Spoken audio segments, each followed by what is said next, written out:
O Play no Agro está de volta e agora com uma entrevista com a secretária de Agricultura, Pecuária e Abastecimento de Minas Gerais sobre um balanço do agronegócio no estado. Acompanhe. Conversamos com a secretária de Agricultura de Minas Gerais, Ana Valentini, que destacou em um balanço especial as principais ações da pasta em 2021, lembrando a regularização fundiária. Apesar da pandemia, foi um ano muito bom na secretaria, nós estamos conseguindo entregas importantes, desde a mais básica, que é exatamente a regularização fundiária que você já colocou. Nós conseguimos entregar esse ano 1.700 títulos, a nossa meta era 1.000, e a gente ficou realmente muito animado com esse 70% a mais de títulos entregues, porque isso muda muito a realidade, as perspectivas para aquele pequeno agricultor que até então vivia sem documento da terra. Agora ele vai poder acessar políticas públicas, acessar principalmente recursos de Pronaf para investimentos. As ações sustentáveis também estiveram na pauta do governo e uma grande conquista foi a emissão do primeiro certificado de café carbono neutro, que ocorreu em Três Pontas, no sul de Minas. Minas Gerais foi o primeiro estado da América Latina, não só do Brasil, a assinar um compromisso de neutralizar o carbono, que é o Race to Zero até 2050. Então, nós estamos aí com todos os setores da agricultura, a pecuária também está caminhando com ações nesse sentido, de medidas que minimizem, que ajudem a segurar o carbono, principalmente no solo. E a cafeicultura, que é o nosso café, é o nosso grande carro-chefe das exportações, que também tem se preocupado em iniciar essas ações de neutralização de carbono nas propriedades rurais. A secretária ainda pontuou as ações tomadas pelo governo em relação à crise dos fertilizantes, uma das principais preocupações do produtor rural este ano. O que nós podemos fazer em termos de governo realmente são as tratativas com o Ministério da Agricultura, que a ministra Tereza Cristina está muito atenta a isso. Ela esteve pessoalmente na Rússia, estava também em negociações com o Canadá, exatamente para garantir esses acordos comerciais que proporcionem mais a oferta aqui de insumos dentro do Brasil. A gente espera que no próximo ano, no mais tardar no outro ano, isso já esteja normalizado. Vamos agora trazer as informações da previsão do tempo com Amanda Souza. Olá, Luiz! Olá a todos que nos acompanham através do Play no Agro. A chuva segue de forma bastante irregular, principalmente sobre as áreas produtoras do centro-sul do Brasil. No início do ano até teve muita chuva, especialmente sobre o sudeste, até mesmo enfrentando um excesso de umidade no solo. Mas muitas áreas produtoras importantes, como Rio Grande do Sul, Santa Catarina, Paraná e Mato Grosso do Sul, seguem com essa irregularidade da chuva, baixos índices de água disponível no solo. E já preocupa e muitos produtores pensando na safra de verão e depois também a safrinha. A expectativa é de continuidade dessa chuva mais irregular. Até tem previsão de chuva no decorrer desses próximos dias em boa parte do centro-sul do Brasil por conta do avanço de uma frente fria, que pode até provocar acumulados significativos, na casa de 40, 50 milímetros. Mas a frente fria passa de forma costeira e não deve provocar chuva bem distribuída sobre boa parte das áreas produtoras, principalmente pensando no Rio Grande do Sul. Tem possibilidade de pancadas de chuva com altos acumulados, principalmente no centro-leste gaúcho. Mas áreas do oeste do estado devem continuar com pouca precipitação. Ou seja, mesmo com esse retorno da chuva, com a passagem de uma frente fria, os acumulados não serão suficientes para reverter o déficit hídrico. Essa frente fria deve avançar pela costa do sul e do sudeste. Então, no decorrer dos próximos dias, acumulados que devem variar entre 20 até 50 milímetros. Lembrando, em áreas do centro-leste do Rio Grande do Sul, áreas também de Santa Catarina, do Paraná, principalmente São Paulo, ainda centro-sul de Minas Gerais e no Rio de Janeiro. Mas quando a gente olha principalmente para o interior paranaense e Mato Grosso do Sul, baixos volumes estão previstos para esses próximos dias. Ou seja, a preocupação continua com essa irregularidade da chuva, com esse solo mais seco,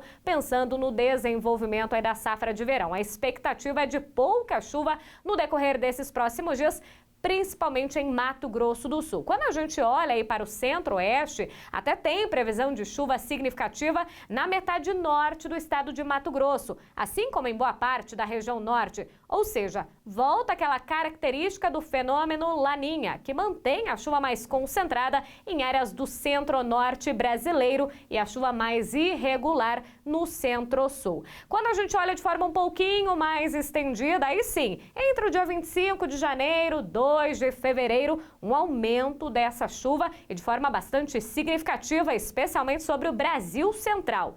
Volumes na casa de 70, 80 até 90 milímetros em importantes áreas produtoras do Sudeste e do Centro-Oeste. Na região Sul, o Paraná deve receber altos volumes nesse finalzinho do mês de janeiro, mas estados de Santa Catarina e do Rio Grande do Sul vão continuar com pouca chuva, ou seja, segue a preocupação com a estiagem. E uma outra preocupação ainda maior, a temperatura. O calorão que ganhou destaque nesses últimos dias deve continuar. Altas temperaturas, uma anomalia positiva, ou seja, mais calor que o normal em boa parte do centro-sul do Brasil, em especial na região sul, que já sofre com a estiagem. Semana que vem a gente volta com mais previsão do tempo.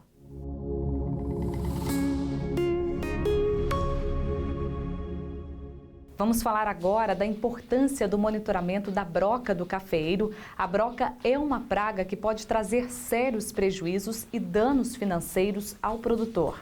Existem muitos desafios para a cafeicultura este ano, mas no período em que estamos é necessário atenção redobrada com uma questão que preocupa muitos cafeicultores, a broca do café. Uma praga presente em todas as regiões produtoras de café, que ataca os frutos durante o estágio de maturação. O Paulo Azevedo, engenheiro agrônomo da Syngenta, explica a necessidade do produtor, primeiramente, tomar conhecimento sobre a existência da praga na lavoura e monitorar os talhões desde a florada principal. Eu preciso, na verdade, identificar o tempo que de 0 até 60 dias após essa florada principal, eu tenho aí uma possibilidade de início de perfuração de frutos. Essa contabilização, ou essa quantificação de frutos perfurados deve ser feita da seguinte maneira. A gente precisa ir até a área, 60 dias após a florada principal, coletar frutos nessa lavoura de maneira aleatória. O que a gente recomenda, pelo menos 500 frutos nesse talhão. Eu preciso levar, ou retirá-los e levar para um local onde eu possa contabilizar, primeiro, se esses frutos estão sendo perfurados, se tem o trânsito da broca ali e se ela está presente ali nesse momento, porque 60 dias após a florada principal é muito comum a broca estar realizando somente as picadas de prova, que a gente chama, porque a gente já não tem, a planta de café ou o grão de café não tem consistência suficiente para poder que essa broca perfure a semente, oviposite e completa seu ciclo. Então ela começa, perfura um, testo, vou para o próximo, perfuro outro e vou para o próximo. A multiplicação da broca da lavoura ocorre no período de 21 dias e chama a atenção a forma como ela pode reproduzir e resultar em perda de produtividade nas lavouras e qualidade do café. E ela tem a capacidade aí de aproximadamente ela ter aí uma multiplicação de um adulto se tornar 15 adultos no próximo ciclo. E isso é uma multiplicação exponencial se a gente pensar. Hoje não existe uma fórmula correlacionando, por exemplo, a porcentagem de broca que eu encontro na lavoura com a quantidade de fruto que eu deixo de produzir ou até mesmo na análise sensorial e física do café. O que eu te digo é o seguinte, que as áreas que apresentam acima de 10% de frutos brocados, existe uma estimativa de diminuição, de até 30% em produtividade. Por que eu te falo isso? Porque os frutos, na verdade, eles antecipam a sua maturação, eles vão ao solo e por isso que a gente não consegue mensurar exatamente o que acontece. e a outra parte é aquela que chega até o final do ciclo. Que o que acontece? Na hora que a gente vai classificar, acima de 2% de semente brocada, a gente tem uma depreciação enorme no valor e algumas mesas compradoras ou praças compradoras de café, elas nem querem esse café pela dificuldade da separação desses grãos. O controle da broca é difícil, mas além do monitoramento, o manejo cultural é uma das saídas encontradas pelos produtores. Outro caminho é a pulverização foliar com inseticidas, conforme explica o engenheiro agrônomo Paulo Azevedo. Após isso, a gente tem o manejo cultural, que se a gente tiver, frutos remanescentes caídos no solo, a gente recomenda a retirada desses frutos remanescentes que são fonte de broca, novas brocas que vão ficar fazendo reinfestações no talhão, fazer a arruação, soprar tudo isso para o centro da linha, passar a trincha, triturar e diminuir as possibilidades de novas entradas. A partir daí, Luísa, uma colheita bem feita, ter sido realizada, é o principal controle. Sem sombra de dúvidas, o principal controle é a colheita e a varrição bem feita. Mas, se de tudo, Luísa, a gente não teve uma colheita bem feita, a gente não teve uma varrição bem feita, a gente avança para o principal método de controle, que são as pulverizações foliares com inseticidas. E aí a gente tem o monitoramento como a minha principal ferramenta de tomada de decisão no momento de empregar essa pulverização. Acima desse nível de 1% de frutos brocados, eu preciso primeiramente adotar os produtos que se chamam produtos de choque, que são aqueles produtos que remetem controle até 7 dias após a aplicação. Então eu faço o produto de choque e numa próxima pulverização eu coloco um produto com período residual de controle e mais seletivo para as outras pragas.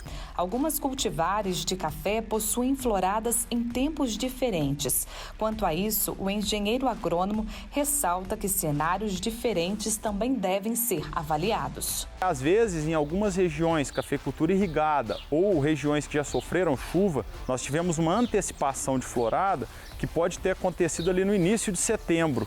E aí, geralmente, são os frutos de ponteiro. E aí a gente precisa também estar monitorando esses frutos.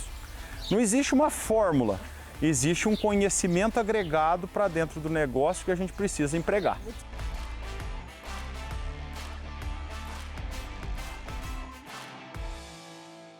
O preço da saca do café continua em alta e vamos entender com o especialista de mercado Carlos Santana. Ele faz uma análise geral do setor cafeeiro no mercado e na produção de café. Os desafios passam por o fato de a gente ter atravessado um longo período de estiagem, o fato de a gente ter tido ocorrências de geada. Após esse fenômeno da geada, nós estamos exatamente agora vivenciando o aspecto que a fixação dos frutos não está ocorrendo de uma forma normal e tudo isso está contaminando o preço.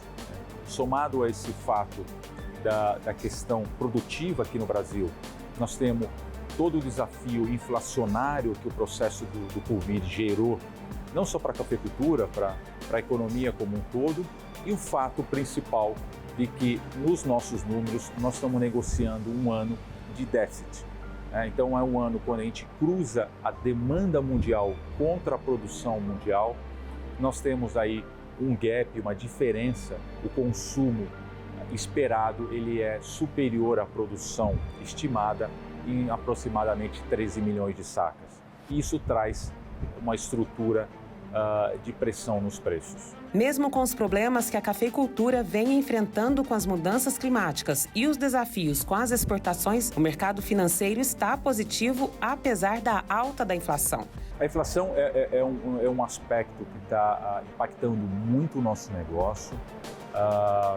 Isso ocorreu no início da Covid, porque a grande maioria, se não todas as economias, emitiram moeda, como a gente denomina no mercado financeiro, e quando existe a emissão de moeda, você gera um processo inflacionário. O mercado financeiro, para fazer uma aposta num aumento de inflação, ele tende a comprar ativos reais. E um dos ativos reais são commodities agrícolas. Isso é uma das razões que nós acreditamos que as commodities agrícolas estão com um preço tão elevado.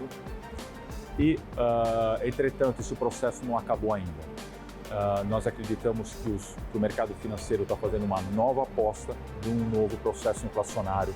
Isso é uma outra razão que está dando sustentação ao preço das commodities. O Play no Agro fica por aqui. Todas as reportagens desta edição você acompanha também nas minhas redes sociais, @Luiza Nogueira TV. Lembrando que Luiza é com S. Até a próxima. Tchau.